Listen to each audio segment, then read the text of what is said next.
привіт! Ви на каналі Agents 0101, але сьогодні ми з вами поговоримо про першу київську команду ролер дербі Kyiv De Wheels. І ми в гостях у тренерки гравчині в ролер дербі Exe QT. Відео буде англійською мовою, але для вашої зручності лишаємо субтитри українською і поїхали! So, tell us about your roller derby journey. My roller derby journey, yes. So about maybe 12 or 13 years ago, I went on a ski trip with and I met a girl, and she was like, "Oh, you should try this sport. When we get back to Sweden, we should try this sport. It looks really nice." I was like, "Yeah, sure." And I got home, and she was like, "No, I'm not interested anymore. But I already bought my skates and the pads and a helmet." And I think the same week I came home, another friend of mine, she showed me a newspaper article that they wrote about the team in Stockholm. She was like, "Look at this. This looks like a sport for you." And I was like, "Yes, I'm on it." So I started practicing a little bit, and then I joined roller derby, and I've never been able to quit. So, how you became the coach of the roller derby? Here for you, or generally, in Sweden? So in Sweden also, because I've been playing for a long time. And it's like it's a community. I mean, we don't have like parents who come and coach our team, and we don't have like external coaches. It's a game that is, or a sport that is by the players for the players. So that's why a lot of us who play also coach.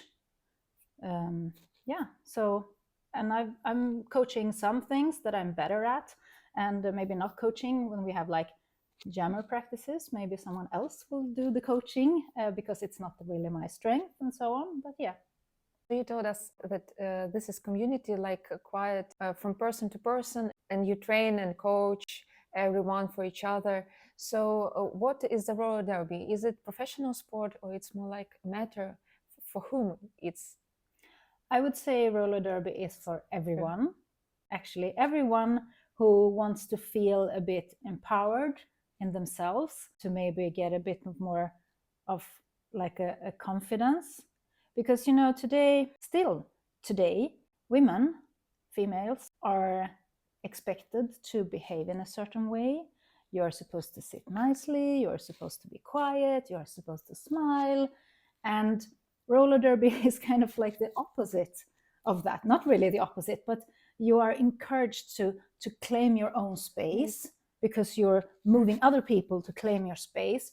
You're encouraged to scream and to communicate like in a loud voice.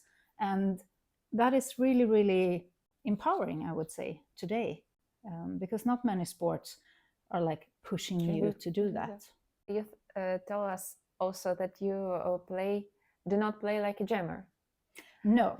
So what is your role? And there is a few roles in this game, not only the one? Yes, so there are several roles in the game.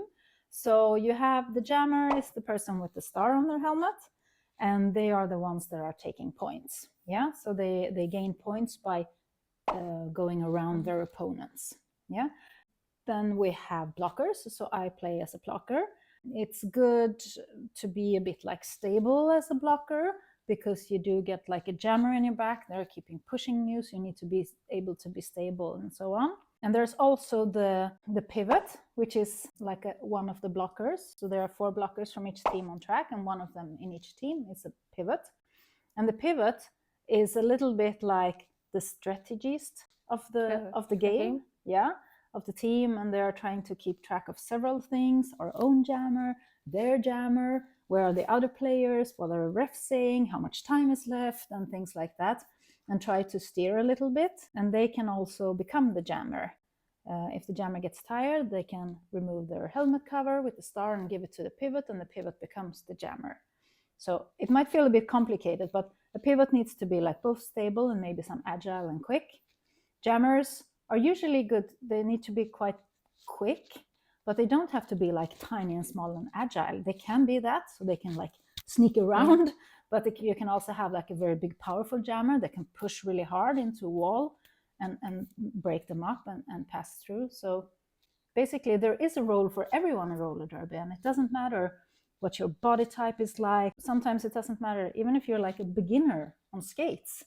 I mean, we will help you to get better, and you will get stronger, and you will get more confidence, and then you will start pushing people, and then you will start hitting people, and you will like gain a lot of confidence no matter your body type.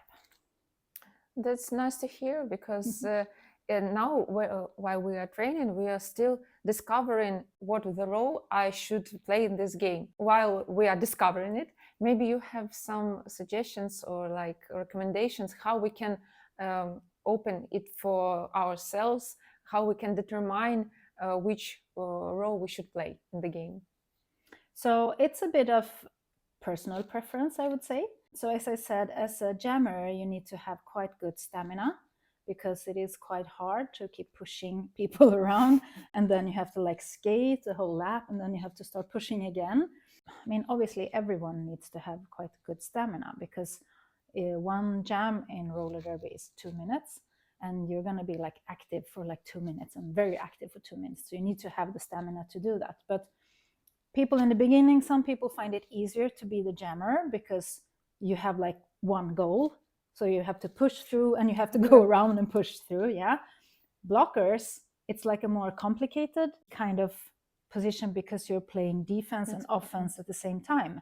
This is quite unusual in a sport. For example, if you look at football, soccer, or ice hockey, or American football, where they even have different teams kind of for defense and offense, and they just either they do defense or offense. And in roller derby, as a blocker, you need to do both at the same time. So you want to help your jammer, so you want to offense, and then you want to defense because you want to contain the other jammer. And at the same time, you can't really spread out on the track. So you really need to keep track of where you are on the track, where the other players are on the track at each moment. And that can sometimes be a little bit confusing in the beginning when you're not used to it. It takes a few times. Like my first game, it was like, oh, I'm here, and then what happens? And then, oh, it's over. Okay. And then, okay, next jam, it's like, oh, I'm here, or maybe, oh, I need to go there. Oh, 30 seconds ago. Okay. So it's a bit confusing sometimes. So it depends a little bit on what you feel yourself and what you feel comfortable with. Yeah. So what does it look, one jam, for example, for each one role? When a jam is started with the whistle, so how does the picture for jammer, blocker, and pivot, yes, how does it look for each of them? Okay, so the jammer is behind the jammer line, and they are lining up. They have another jammer next to them, and they have like a lot of people in front of them.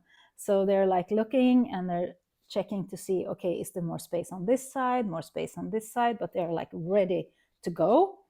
Maybe they have some eye contact with the pivot, who will maybe help them in some way. They will do some offense, yeah. So the pivot could, I mean, it's not like this all the time, but it's quite convenient to have the pivot be also the offense player.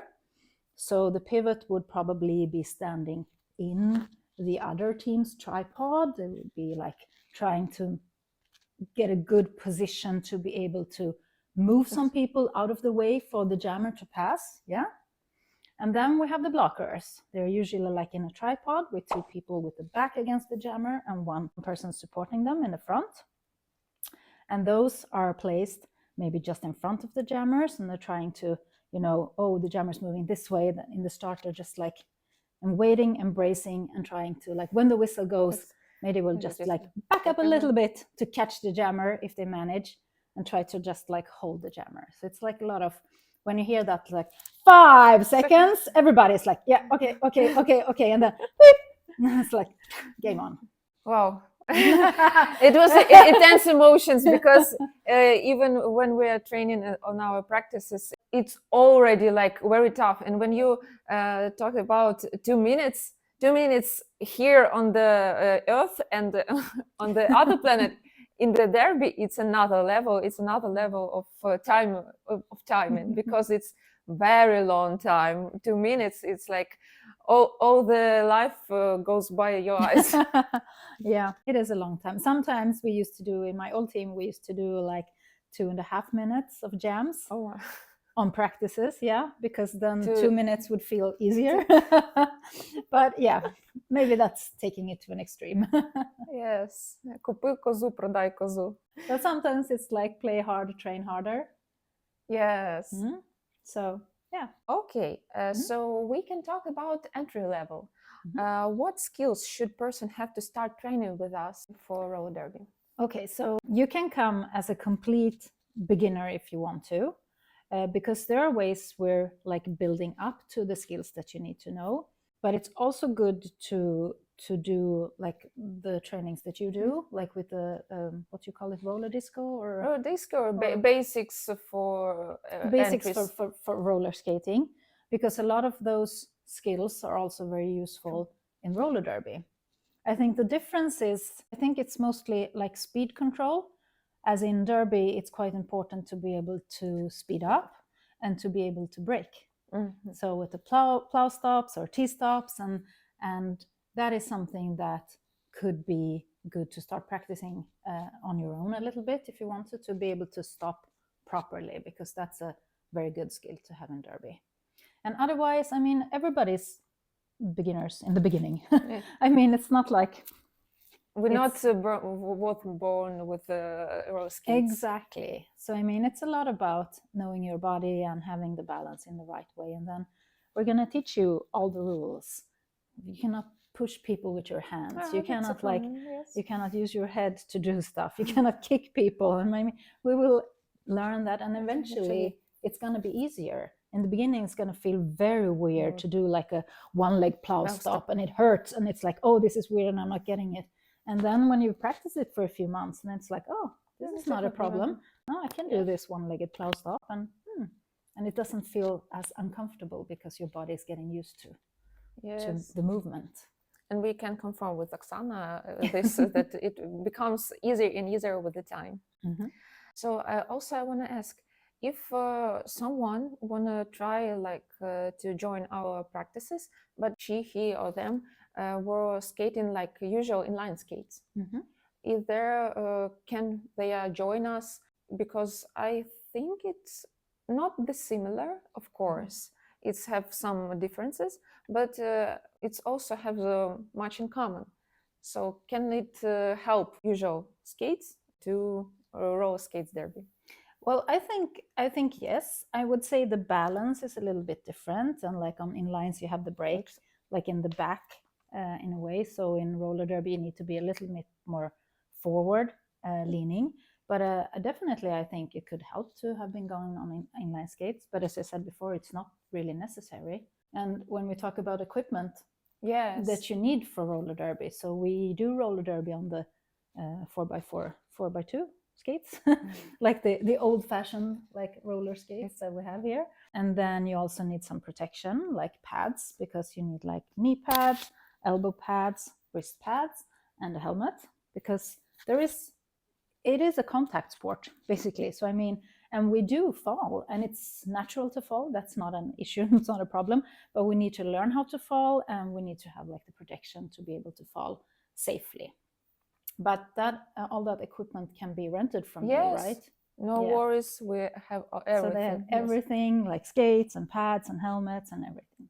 Only maybe mouth guards, but it mouth guards. But That's it's something obviously personal space. So you and also in the beginning, you're not doing too just many like contact exercises. So mouth guard is not necessary. What can the game give to the person? I think a big thing is that it is a team sport. So you learn to be like in a team, and you learn to work together with your teammates, and you develop together with your teammates, which I think is really, really nice. Also, I would say it will give you more confidence. It will give you more confidence to stand up for yourself. I know in the beginning, people are like, I almost like hit someone when I got on the subway because they were like in my way. I think that roller derby is a way to also claim your space in the world, not just like on the track, because that is one thing, but you do get the confidence to feel more like yourself and feeling like this is my space. Nobody has the right to take my space, even like in the real world. So I think it has like a lot of positive effects in the long run. It's a good sport because we find out who we are and we find out the friends around us. Yeah. And maybe you have some dreams about roller derby and actually Kyiv De Wheels team. Well, I think it would be lovely to sometime like have a Ukrainian roller derby team and go to the World Cup.